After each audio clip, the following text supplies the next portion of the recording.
southern Mississippi, Pearl River County in southern Mississippi, until 7 p.m. Central Daylight Time. At 6:20 p.m. Central Daylight Time, severe thunderstorms were located along a line extending from 9 miles east of Poplarville to 12 miles east of McNeil to near Picayune, moving southeast at 40 miles per hour. Hazard, 60 miles per hour wind gusts. Source, radar indicated.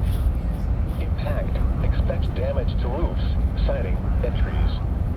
Locations impacted include Gulfport, Long Beach, Picayune, Bay St. Louis, Waveland, Poplarville, Diamond Head, Kiln, Lyman, Shoreline Park, Sauget, McNeil, and Gulfport Airport. This includes the following interstates: Interstate 10 in Mississippi between mile markers 8 and 37. Interstate 59 in Mississippi between mile markers 3 and 36. For your protection, move to an interior room on the lowest floor of a building.